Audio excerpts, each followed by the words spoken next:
विशालपुर गांव की ठंडी शाम थी। हर तरफ कड़कड़ाती ठंड फैल चुकी थी और इस गांव के बहुत से राज अब भी छुपे हुए थे। गांव में चौपाल के कोने में एक छोटा सा ढाबा था जहां गांव के कुछ लोग आया करते थे। आज भी कुछ लोग उस ढाबे पर ठंड के मौसम का मजा ले रहे थे। ये लो, ठंड का मजेदार मौसम भी आ गया भाइयों। हाँ, और सुरेश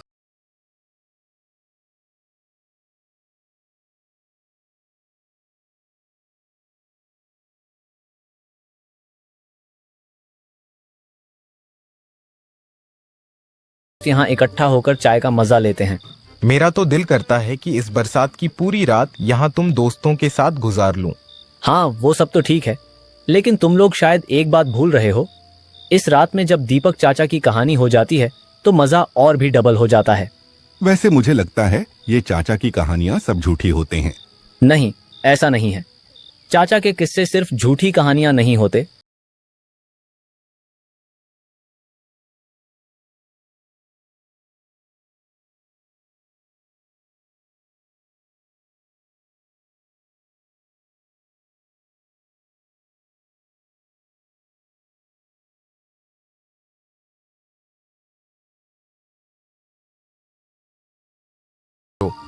ये चाचा अभी तक आए क्यों नहीं? मैंने कहा भी था कि थोड़ी देर में यहाँ आ जाना। वो लोग एक दूसरे के साथ बातें कर रहे थे कि तभी वहां दीपक चाचा उस ढाबे पर आ जाते हैं और उधर आसमान में बिजली की कड़क की आवाजें गूंज रही थीं। चलो, वो देखो, दीपक चाचा भी आ गए। अब इस बरसात में यहाँ ढाबे का असली मजा आएगा। कैसे हो तुम सब? लगता है कि मैंने तुम सबको आज बहुत इंतजार करवाया। हाँ चाचा, बात तो आप सही कह रहे हैं। हम सब आपका ही इंतजार कर रहे थे, लेकिन क्या हुआ? आपको आज इतनी देर क्यों हुई? बेटा, वो आज मेरी बीवी की तबीयत थोड़ी ठीक नहीं थी, तो उसके देखभाल के कारण यहां आने में थोड़ी देर हो गई। अच्छा, चले कोई बात नहीं। हम तो समझ रहे थे कि आज तो आप बिल्कुल नहीं आएंगे। हमें वैसे भी यहाँ आपके कहानियों के बिना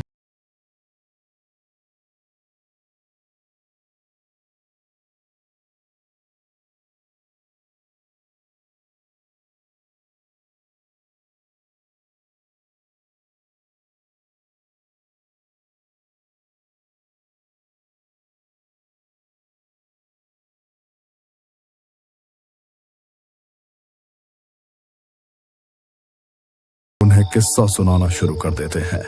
अच्छा भाई, एक कप चाय कर दो मेरे लिए। अच्छा, तो आज मैं तुम लोगों को अपनी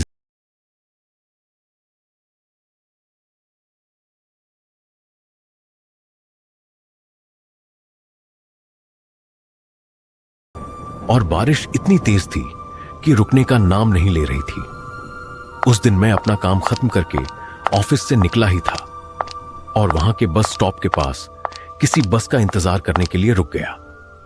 मेरे आसपास अब कोई भी नहीं था, वहां सिर्फ मैं ही इंतजार कर रहा था।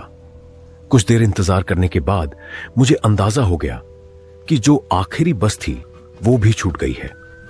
तभी मेरी नजर रोड पर पड़ी तो मैंने वहां एक अजीब सी बूढ़ी औरत देखी। वहां अंधेरा ज्यादा था, इसलिए मुझे साफ कुछ नजर नहीं आ रहा था। तभी आसमान में जोर से बिजली कड़की, जिससे मेरा ध्यान वहां से हट गया और जब दोबारा मैंने उस जगह पर देखा तो वहां कुछ भी नहीं था। यह बात मुझे अजीब लगी और मैं उसी बारे में सोच ही रहा था कि तभी वहां से एक खूबसूरत सी साड़ी में एक लड़की मेरी तरफ आने लगी। वो वहां आकर मेरे पास रुक गई और ऐसा लग रहा था कि वो भी किसी काम से आकर बस का इंतजार कर रही हो। क्या हुआ जी? आप इतने डरे हुए क्यों हैं? और इतनी रात यहाँ अकेले क्या कर रहे हैं?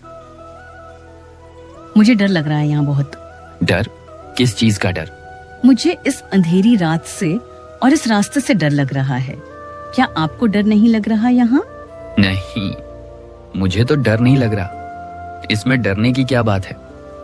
बस सिर्फ रात ही तो है और बारिश है, बस। अच्छा, आप बताइए, आप इतने रात को अकेले यहाँ क्या कर रहे हैं और आप कहाँ जा रहे थे? मैं अपना काम खत्म करके घर जा रही थी और बस में जाने के लिए जब यहाँ आने वाली थी तभी मुझे सामने सड़क पर एक अजीब सी भूरी औरत नजर आई। इसी वजह से अब मुझे डर लग रहा है। उसके ये बात सुनकर मैं डर सा गया, क्योंकि अभी थोड़ी देर पहले मेरे साथ भी ऐसा हुआ था। पहले मुझे लगा था कि शायद ये मेरा वहम हो गया, लेकिन वह मेरा वहम नहीं था। अच्छा, आपका घर कहाँ है? ये साथ वाले बिहारपुर गांव में है मेरा घर। अगर आप मेरे थोड़े से मदद कर लें और मेरे साथ वहां तक चले जाएं तो बहुत अच्छा होगा, क्योंकि बस तो जा चुकी है और मुझे अकेले जाने में डर लग रहा है। हाँ ठीक है, मेरे घर का रास्ता भी उसी गांव की तरफ है। चलिए, आप मेरे साथ चलें, मैं आपको आपके घर तक छोड़ दूंगा। जैसे ही मैंने ये कहा, वो लड़की तो जैसे मेरे साथ जाने के लिए कब से तैयार बैठी थी, और अब उस सफर पर हम दोनों साथ में निकल पड़े। हम दोनों पूरे रास्ते बातें करते जा रहे थे। मुझे जो पहले थोड़ी सी डर लग रही थी, अब बिल्कुल भी नहीं लग रही थी, क्योंकि अब मेरे साथ वो लड़की भी उस सफर में थी। हम दोनों पूरे रास्ते उस बारिश में भीग रहे थे। पूरे रास्ते में अजीब अजीब सी आवाजें हमें आ रही थी। एक जगह तो हमें ऐसी आवाजें आने लगीं जैसे कोई दूर खड़ा रो रहा हो। हम दोनों रास्ते पर चलते गए और वो रोने की आवाजें उतनी ही आती रहीं। फिर हम दोनों एक जगह पर रुक गए। अरे, आपने कोई आवाज सुनी क्या? जी, कैसी आवाजें? अरे, ऐसी आवाज जैसे कि कोई इस सुनसान जगह पर कहीं दूर बैठा रो रहा हो। हाँ, तो क्या तुम्हें भी ये आवाजें आ रही हैं? मैं तो समझा कि शायद सिर्फ मुझे ही ये आवाजें आ रही हैं, लेकिन छोड़ो, मुझे तो लगता है कि कहीं दूर कोई बिल्ली रो रही होगी बस, या फिर ये बारिश की आवाजें होंगी। आप डरे मत, यहाँ कुछ नहीं है। नहीं जी, ये कोई बिल्ली के रोने की आवाज नहीं थी, ये तो किसी इंसान के रोने की आवाज थी। मुझे तो बहुत डर लग रहा है।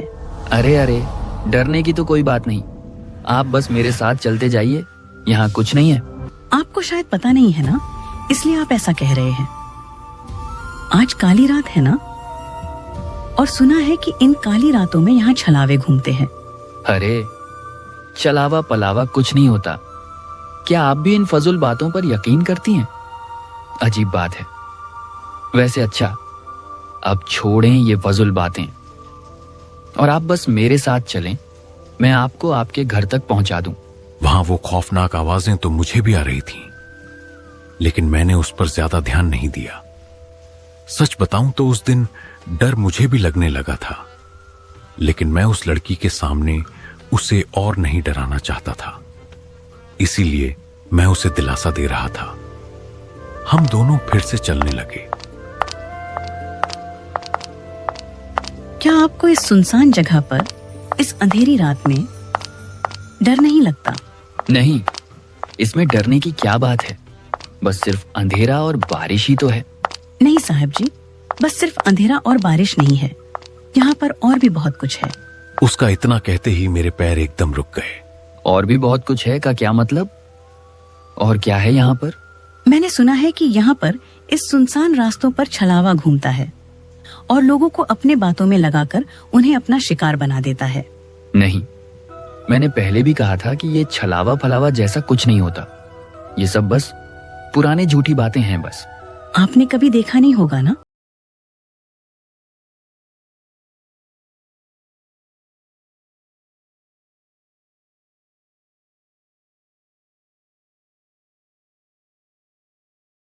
सच में कोई छलावा देखा है? तो बताओ, फिर कैसा दिखता है तुम्हारा छलावा? प्यारा है या नहीं? छलावा प्यारा कहाँ होता, वो बहुत ही खतरनाक होता है। अगर एक बार वो किसी को पकड़ ले तो फिर उसे आसानी से नहीं छोड़ता। अगर कोई भी चालावे के जाल में एक बार आ गया तो फिर उसका बचना बहुत मुश्किल है। वो सब तो ठीक है, लेकिन तुमने मुझे बताया नहीं। क्या तुमने सच में कोई छलावा देखा है? हाँ साहब जी, मैं छलावा ही तो हूँ। उसका ये कहते ही मैं एकदम से रुक गया, मगर जब मैंने पीछे देखा तो वो लड़की वहां नहीं थी। वो अचानक ऐसे गायब हो गई जैसे कभी थी ही नहीं। अब मुझे उसके बातों से डर महसूस होने लगा था। मुझे समझ नहीं आया कि वो आखिर कौन थी और अचानक ऐसे कैसे गायब हो गई। मैं अब बहुत ज्यादा डरा हुआ था।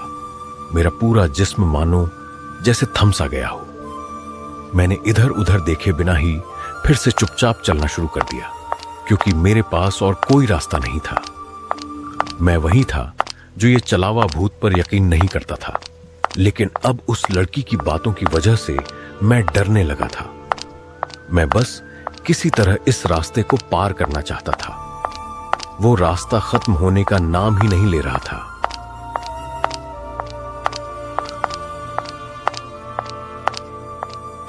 अरे साहब जी, क्या हुआ? आप तो लगता है डर गए। ये आवाज सुनते ही मैं एकदम रुक गया और पीछे देखा तो मेरे होश ही उड़ गए। अब वहां पर वो लड़की फिर से खड़ी थी। अब मुझे उस लड़की से बहुत डर लग रहा था। अरे तुम कहाँ चले गए थे? अरे साहब जी, आप तो डर ही गए। मैं तो बस आपके साथ मजाक कर रही थी। तुमने तो मुझे सच में ही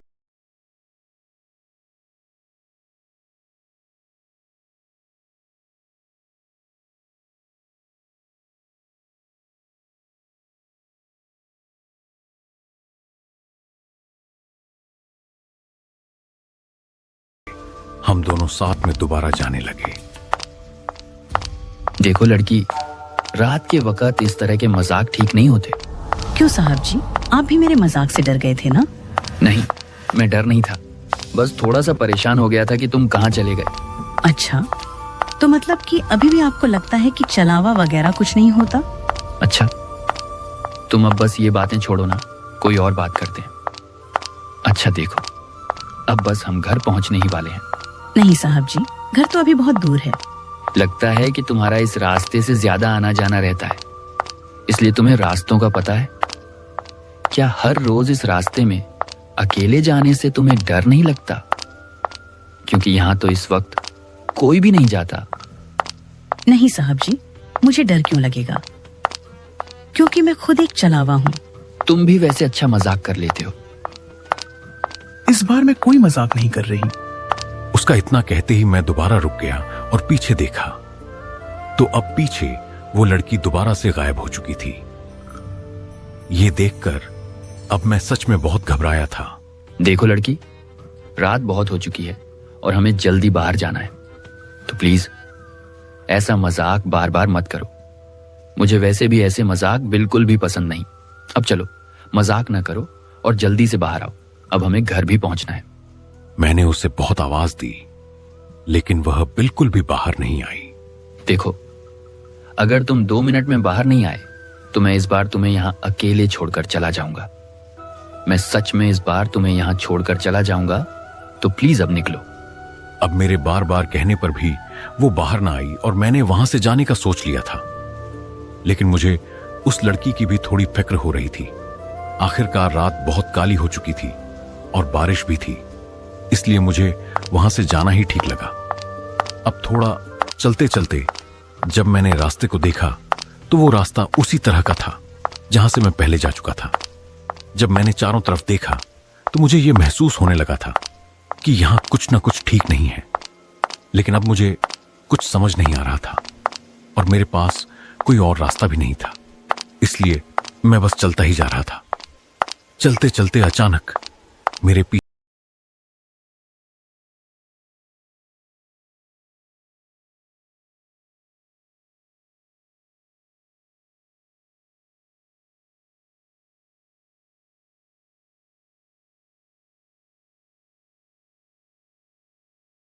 अब आप यहाँ इस चलावे से निकल नहीं सकते। वह आवाज मुझे जानी पहचानी लगने लगी और वह आवाज किसी और की नहीं बल्कि उसी लड़की की थी। जब मैंने पीछे मुड़कर देखा